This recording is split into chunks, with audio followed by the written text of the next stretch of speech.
ఆ ప్రయోగించిన తాలూకే మనం వాడే ఫోన్, ఆ ప్రయోగించిన తాలూకే నేను ఆమ్స్ట్రాంగ్ దాని లోపలికి వెళ్ళింది, ఆ ప్రయోగించిన తాలూకే సునీత విలియమ్స్ గారు మనం వెళ్ళొచ్చాం, ఆ ప్రయోగించిన తాలూకే మన టెక్నాలజీ. అర్థమైందా?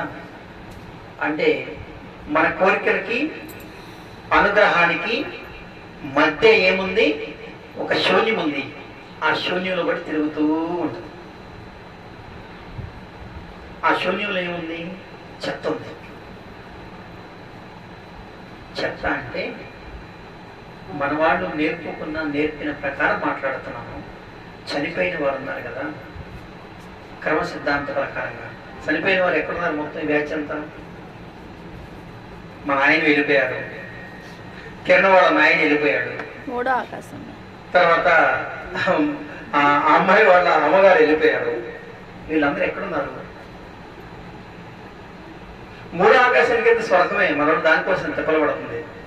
మోక్ష ప్రస్థానం అదే స్వర్గం అనేది. ఇప్పుడు వరకు చెప్పుకున్నాను చెత్త అని. ఆ చెత్తలో గిరగరా తిరుగుతా ఉంది. ఇదే కర్మ సిద్ధాంతం. కర్మ ప్రారంభులు, కర్మ సహితులు, కర్మ రహితులు కాదు. కర్మరాహిత్యం చేసిన వారైతే గిరగరా తిరగరు. అందుకే అంటారు మనవాడు కొంచెం మనకు అవగాహన రావడం కోసం మరి ఇలాంటి పనులు చేస్తే చెట్టుకి దయ్యాలు ఏలాడతారు. మీరు వెళ్ళలేదన్నమాట. దయ్యాలు ఏలాడుతూ ఉంటారు. కోరికలు తిరగకపోతే దాన్ని విక్రమార్కుడు ఏం చేస్తాడు? బేతాళుడిని బుధాన్ని వేసుకుని వస్తా ఉండగా, రాజా అని అడిగిన ప్రశ్న సమాధానం చెప్పొద్దు, తల వేవేక్లైతే అంటాడు. ఈయన చెప్పగానే మాయమైపోతాడు. తిరిగి మళ్ళీ చెట్టు ఎక్కాడు. శూన్య మండలంలో ఎనర్జీస్ అన్నీ కూడా సర్క్యులేట్ అవుతూ ఉంటాయి. అతీతమైన శక్తులన్నీ గిరగిరా గిరగిరా తిరుగుతూ ఉంటాయి. మరి మనం కోరుకున్న కోరిక తగ్గట్టుగా రిజల్ట్ కిందకి పంపగానే ఇందులో కోరిక తీరకుండా వెళ్ళిపోయింది చాలా ఉన్నాయి కదా. కోరిక తీరకుండా వెళ్ళిపోయినవి మా రైతు గారికి అర్థం అవడం కోసం ఇంకొంచెం క్లియర్గా చెప్తాను. పైనుంచి డ్యాంలో నుంచి నీళ్లు వదిలారు. మొదట స్టార్టింగ్లో ఉన్న చేనోడికి ఎక్కుతాయా లేదంటే చివరిలో ఉన్న చేనోడికి ఎక్కుతాయా? మొదట చేను ఎవరిది ఉందో దానికి ఎక్కింది. మొదట ఇచ్చిన కోరిక మన దగ్గరికి రావడానికి అడ్డుగా ఆ కోరికతో ఉన్నటువంటి ఆ ప్రాణి లేదా ఆ కోరికతో ఉన్నటువంటి ఆత్మ ఎక్కడుంది? మధ్యలో ఉంది. మధ్యలో ఉండి ఏం చేస్తుంది? నాకు కావాలి నాకు కావాలి నాకు కావాలని చెప్పని దాన్ని గట్టిగా బంధించిపోయింది. భావాలతో చచ్చిపోయాడు కదా, భావాలతో చచ్చిపోయింది కదా. ఆ భావాలు కలిగిన వారంతా ఒక సమూహం ఉన్నారు కాబట్టి అక్కడి నుంచి రిలీజ్ చేయగానే దాన్ని వాళ్ళు ఆపేస్తారు. దాన్ని తీసుకోవడానికి శరీరం లేదు కదా. ఆరోగ్య ప్రాప్తిరస్తు అన్నాము అనగానే దానికి తవాస్త అయిపోయి ఆరోగ్యం జర్నీ చేస్తూ వస్తుంది. ఇదే సమస్యతో వెళ్ళిపోయిన వాళ్ళు ఏం చేస్తారు? నాకు దక్కంది నీకెందుకు దక్కాలి కిరణం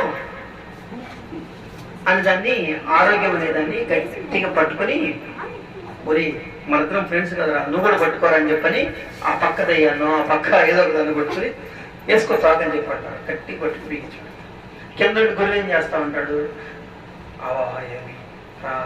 కిరణ్కి ఆరోగ్యం కావాలరా రా అంటే వాడు పట్టుకుని పైన ఏం చేస్తాడు? బ్యాచ్ మొత్తాన్ని గుంజుతా ఉంటాడు. సరే, ఇక్కడ కోరుకునేదేమో కొడుకు ఆరోగ్యం బాగుండాలని కోరుకునేదేమో శరీరం వెళ్ళిపోయింది. మా సపోర్ట్ చేయమ్మా, కొంచెం సహకరించమ్మా అని చెప్పంటే త్రికరణ శుద్ధిగా మనసు పెట్టి ఆయన కోసం చేయడానికి అక్కడ అవకాశం లేదు. ఇప్పుడు ఈ సమస్యకు పరిష్కారం ఎట్లా? మన వాళ్ళు కొంతమంది తాంత్రిక పూజలు చేస్తారు కదా, చేస్తారు కదా. మా బేతాళ మార్కెట్ ఈ ఆయన వీళ్ళు ఏమంటారు? కమండలం ఇది చేతిది అది పట్టుకు తిరుగుతూ ఉంటారు కదమ్మా. కమండలం కాదు, మంత్రదానం. మంత్రదానం పట్టుకుని కవచ కవచ ఓం హ్రీం హౌం భైరవ దీప పాలని కవచ కవచ అని చెప్పని అనగానే అక్కడి నుంచి దయ్యాల ఫ్రెండ్ కదా రా అని దిగొచ్చింది. వాళ్ళు ఒక కమిట్మెంట్ లో ఉంటారు. పంతులు గారి దగ్గరికి వెళ్ళి నాయన చేయంటే అమ్మ ఆవాహయామి అమ్మ ఆవాహయం అని చెప్పంటే ఆయనకి ఉండదు. ఎందుకంటే ఈ బ్యాచ్ వేరు, మాంత్రికం వేరు, తాంత్రికం వేరు, యాంత్రికం వేరు కదా. వాళ్ళు అక్కడ ఫ్రెండ్స్ కాబట్టి ఈయన సైజ్ చేస్తాడు. సైజ్ చేసినప్పుడు వాడు సరిపో అని అట్లా ఎదుగుతాడు, వదిలేస్తాడు ఆరోగ్యాన్ని. ప్రస్తుతం మనం నేర్చుకున్నవి జరుగుతున్నవివే, మన వ్యవస్థలో సమాజంలో జరుగుతున్నవివే. ఈ టోటల్ ఎంటైర్ సిస్టమ్ అంతటికీ జరిగేదానికి శక్తి కలిగినటువంటి అద్భుతం దేనిలో ఉంది? విశ్వంలో ఉంది, విశ్వశక్తిలో ఉంది. ఈ మూడు తత్వశక్తులకు, ఈ మూడు మనసా వాచ కర్మేణ వ్యక్తిత్వ శక్తులకు ప్రధాన భూమిక పోషిస్తూ అనుగ్రహాన్ని ఇవ్వగలిగే సమర్థత దేనిలో ఉంది? విశ్వంలో. ఆ విశ్వశక్తిని ఆవాహన చేసుకుంటే ఈ కథలు ఇవన్నీ అవసరం ఉందంటారా? ఇప్పుడు వాస్తవానికైతే ఇంత ప్రోగ్రాం ఉంది పొందాలంటే, దాన్ని దాటి కదా వాస్తవం తీసుకెళ్తున్నాం. ఇంత చాట భారత ప్రోగ్రాంని మనము మన జీవిత కాలము మనకి ప్రాప్తించుకు చేసుకోవాలంటే అయ్యే పని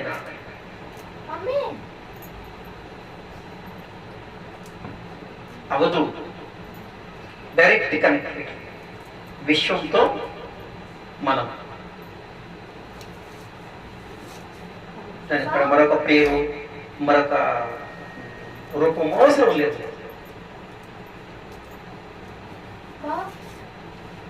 విశ్వశ్రీ అనంత శక్తి ఏ నమః అని పలికాము. కేవలము విని పలికిన నోటితో అయితే ప్రతిఫలం రాదు.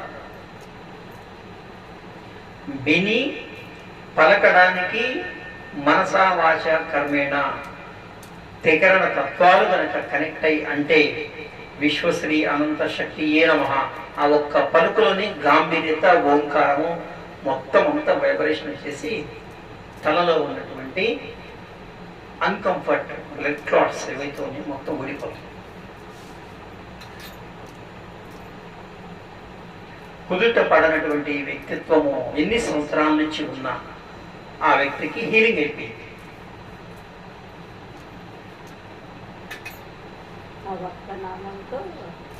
నామాన్ని త్రికరణాత్మకంగా, త్రికరణ శుద్ధిగా, త్రికరణ తత్వంతో చేస్తే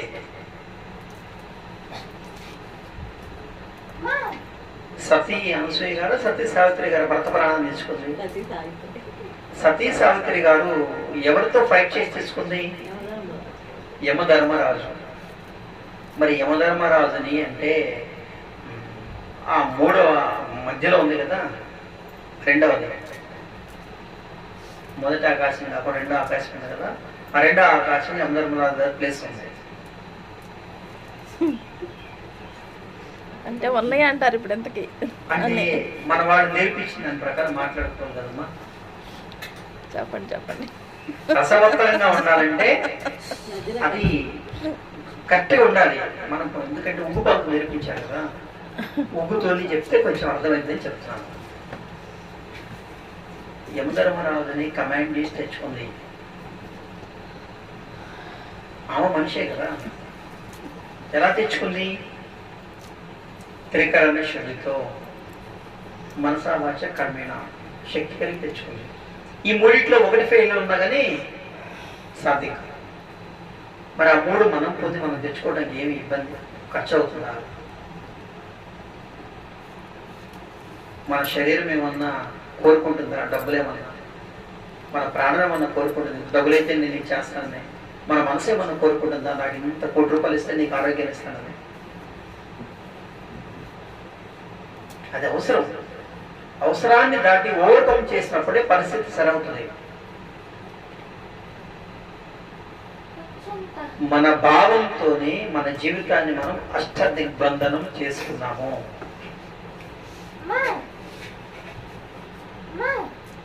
ఎన్ని దిగ్బంధనాలు? 8 రకాల కట్లు. చతుర్దిక్కులలో ఉన్నటువంటి 4 దిక్కుల్లో ఉన్నటువంటి 8 రకాల యొక్క కట్లు పెట్టుకుంది మనమే.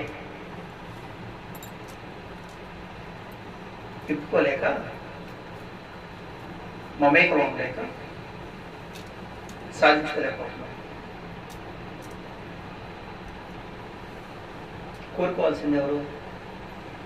మళ్ళీ మొదటికి వచ్చారు. ఒక కోరికని, ఒక అవసరాన్ని కోరుకోవాల్సింది ఎవరు?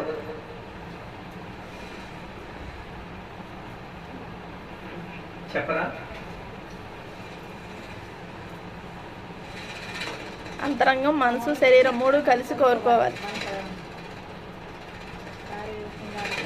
3 కలిసి త్రికరణ శుద్ధిగా సంకల్పాన్ని చేయాలి. అది ఎలాగో తెలియట్లేదే.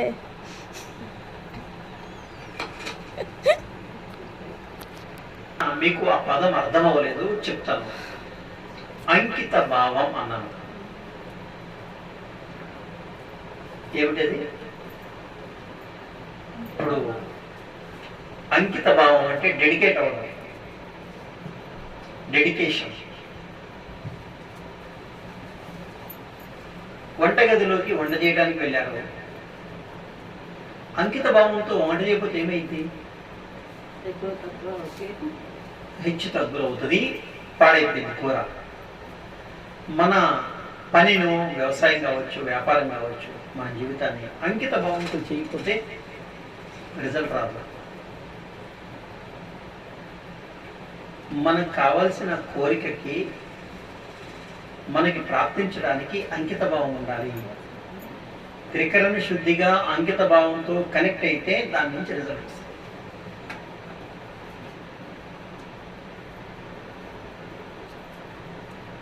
వీధిలో యాచకుడు వచ్చాడు, డోర్ కొట్టాడు. డోర్ కొట్టేసి, అలా కొట్టి డోరు గేటు కొట్టి, భవతి భిక్షాందేహో, అమ్మా అన్నం పెట్టండు అన్నాడు. వాడి సంకల్పం ఏంటి? మన చేత ఆహారం పెట్టించుకోవాలి.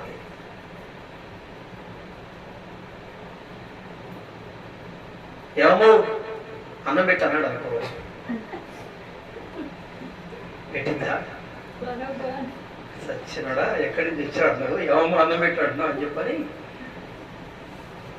నాకు చదివింది. వాడి గాత్రంలో ఆతృత వస్తుంది. ఒక రాగయుక్తమైనటువంటి గాత్రంతో వాడు ఏకాగ్రత కలిగి త్రికరణ శుద్ధిగా అడుగుతాడు.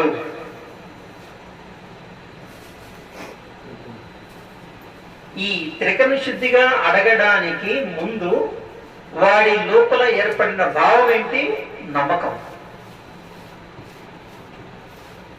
ఇంటికి వెళ్తున్నాను, వీళ్ళకి అన్నం పెడతారు.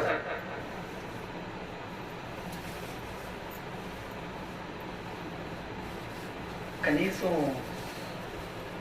యాచకుడికి ఉన్నటువంటి అతనికి ఉన్న పాటి నమ్మకము, అతడికి ఉన్న పాటి ఎనర్జీ మనకు లేవంటారా? మరి ఎందుకు వాడుకోవట్లేదు?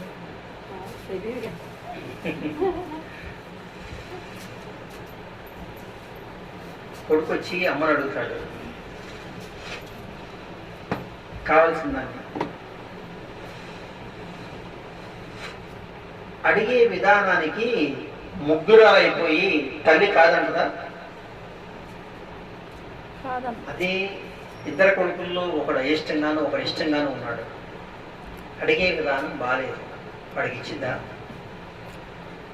సన్నాసుడు వీడికి ఇచ్చేది నేను ఎవరు? నేను నా మాటిని నా మాట ప్రకారం తీసుకుంటే నా కొడుకు నేను ఇస్తాను. బాగుందా లేదమ్మా? ఆ త్రికరణ శుద్ధిగా త్రికరణ శక్తితో అడిగినప్పుడు అయ్యే పనులు. అది మనం వ్యక్తిగతంగా అడుక్కోవచ్చు, మనకు కావాల్సింది ఎదుటి వాడికి కావాల్సిందని అడగవచ్చు. మనసా వాచ కర్మ ప్రాక్టికల్. ఈ రోజు నుంచి ప్రయత్నం చేద్దాం. గత వారంలో నీరు పట్టుకొని ఈ విధంగా అని చిలకరించిన ధార విడిచిన రిజల్ట్ వస్తుందని చెప్పాను. ఎందుకు రాలేదంటే అదే నీళ్లు ₹1,00,000 దీని ఖరీదున్నప్పుడు చేతులు చూసుకుని అమ్మో ₹1,00,000 కొన్న నీళ్ళు, ₹1,00,000 కొన్న నీళ్ళని ఆరోగ్యం బాగుండాలని చెప్పని ప్రవేశిస్తాం. దాని మీద ఎనర్జీ వేరే పాస్ అవుతుంది. ఉచితంగా చేసేటువంటి గవర్నమెంట్ హాస్పిటల్లో వైద్యం మంచిదా, కార్పొరేట్ హాస్పిటల్లో ₹1,00,000 పోసే వైద్యం మంచిదంటారా?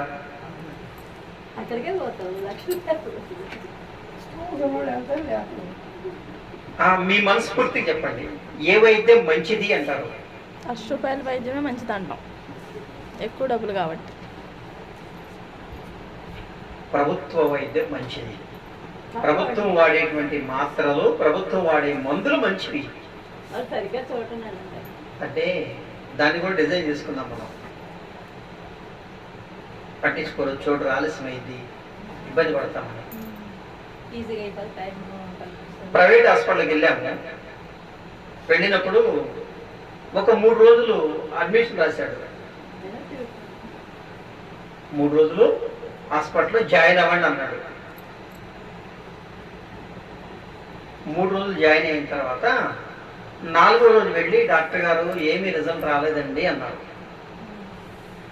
అనగానే ఆయన ఏం చేస్తాడు, ఐసీలో పెడదామమ్మా అంటాడు.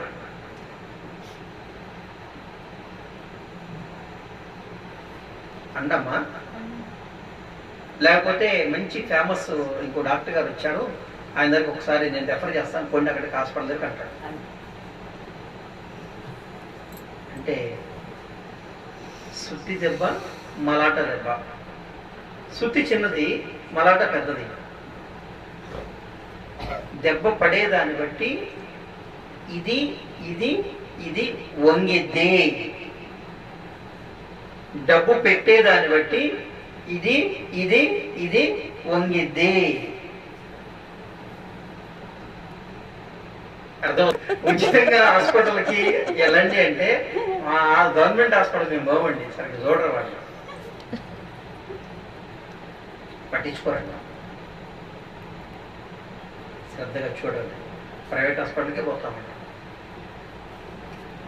ఇంత ప్రోగ్రామ్ చేసుకున్నాము. అదేదో త్రికరణ శుద్ధిగా కనెక్ట్ అయ్యి మనసా వాచ కర్మేణ 3 శక్తులు ఆవాహన చేసుకొని ప్రకృతితో మమేకమయ్యి సమయం పెట్టి కరెక్ట్గా కనుక చేసుకుంటే అయిపోయి ఉంది. అతి పెద్ద సూత్రం ఏంటంటే హాస్పిటల్కి వెళ్ళి మందులాడితే తగ్గదు. హాస్పిటల్కి వెళ్ళి మైండ్ డైవర్షన్ చేసి శరీరానికి విశ్రాంతినిచ్చి ప్రాణానికి ప్రశాంతత ఇస్తే రోగం దగ్గర బయటకు వస్తారు. మందులు బాగా పనిచేసినాయండి, ఆ మందులు బాగా వాడితే బాగొచ్చాడు. భావన అక్కడ వాళ్ళు ఏం చేయాలి, బ్రెయిన్ని బాడీని మొత్తం పెట్టేశారు. లేదంటే ఊరుకుంటారా?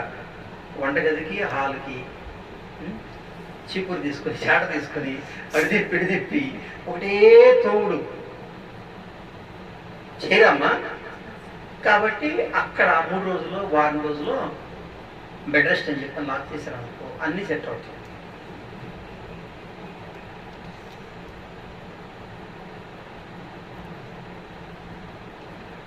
చాలా చిన్న విషయం, కానీ ఇదే అవసరమైంది. మనకు కావాల్సిన పనుల్ని పైనుంచి తెలుసుకోవాలంటే మనం చేయాల్సింది త్రికరణ శుద్ధిగా నిలబడడం. పనులు